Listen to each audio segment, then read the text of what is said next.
இந்த வத்தலக்குண்டு மண்ணில் பிறந்தவர்.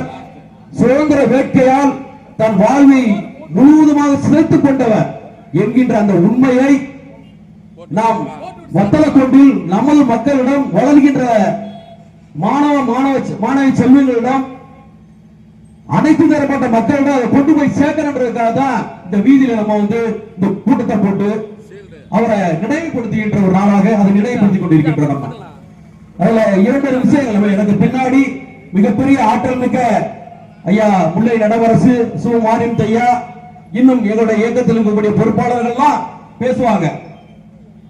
2-3 விஷயத்தை சொல்லிக்கிறேன் நானு. ஐயா சுப்பிரமணிய சிவா அவர்கள் பிறந்து வத்தலக்குண்டு மண்ணில் பிறந்து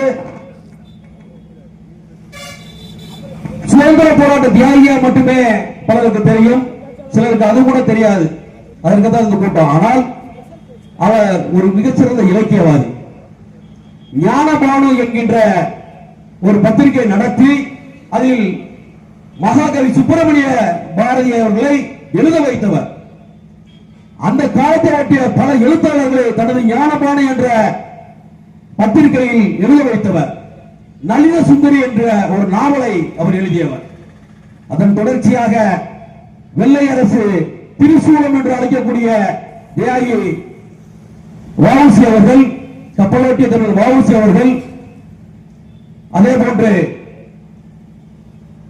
நம்முடைய சுப்பிரமணிய சிவா அவர்கள், அதாவது வடமாநிலத்தில் இரண்டே ஒரே ஆளுக்கு தான் முதலில் வடமாநிலத்தில் வாய்ப்பூட்டு சட்டம் போட்டாத்தாடா அப்படிலாம் சொல்லி, ஆனா முதல் முறையாக வாய்ப்பூட்டு சட்டம் என்கின்ற போடப்பட்ட ஒரு நபர் தியாகி சுப்பிரமணிய சிவா. அங்க திலகர், வடமாநிலத்தில் திலகர். அதை ஒட்டிய அதே நாளில் வ.உ.சி.க்கும் நம்முடைய வத்தலக்குண்டு மண்ணில் பிறந்த சுப்பிரமணிய சிவாவுக்கும் வாய்ப்பூட்டு சட்டம் போட்டு இப்ப அது புடாதொடா சொல்றோம். அப்படி சட்டத்தை எதிர்கொண்டவர் தான் இந்த மண்ணில் பிறந்த சுப்பிரமணிய சிவா. நம்முடைய முன்னால் சொன்ன மாதிரி மகாகவி பாரதி அவர்களும் வ.உ.சி. அவர்களும் ஐயா சுப்பிரமணிய சிவா அவர்களையும் திரிசூலங்கள் என்று அழைப்பார்கள். வெள்ளையர் நம்மல்ல, வெள்ளை அரசு. அப்படி சுதந்திரத்திற்காக தன் உடலை தொழுநோயால், எப்படி சும்மா தொழுநோயாகல, ஒரு உடம்பு ஏதோ தீய பழக்க வழக்கங்கள் தொழுநோயாகல, வெள்ளையர்கள் கோவை சிறையில் ஆற்றினுடைய ரோமத்தை உரிக்கக்கூடிய வேலையை கொடுத்து, சிறுநீரை குடிக்க கொடுத்து, இப்படி பல இன்னங்களை உருவாக்கி சுதந்திர போராட்டத்தில் குடும்பமான தொழுவையை வாங்கிய ஒரே தியாகி சுப்பிரமணிய சிவா அவர்கள்.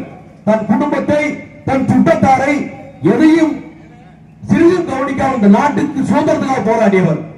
அதோட இன்னொரு முக்கியமான விஷயம் சொல்றேன்.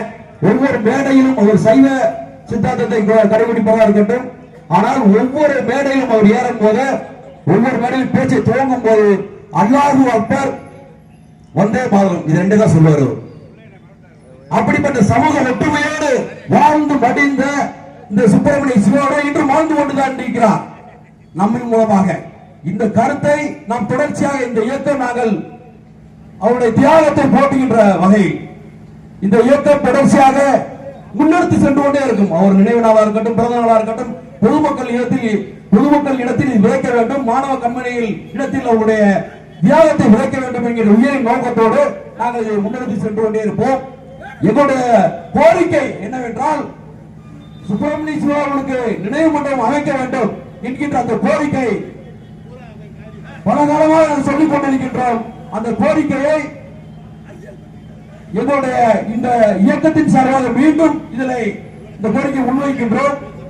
விரைவாக எப்படி சுப்பிரமணிய பாரதிக்கும் வ.உ.சி. அவர்கள் ஒரு பிறந்த மண்ணில் நினைவு மண்டபம் அமைத்தார்களோ, அதே போன்று எங்களுடைய வதுளை மண்ணில் பிறந்த சுப்பிரமணிய சிவா அவர்களுக்கு விரைவில் இந்த அரசாங்கம் நினைவு மண்டபம் அமைக்க வேண்டும் என்று கூறி வாய்ப்புக்கு நன்றி கூறி நன்றி, வணக்கம்.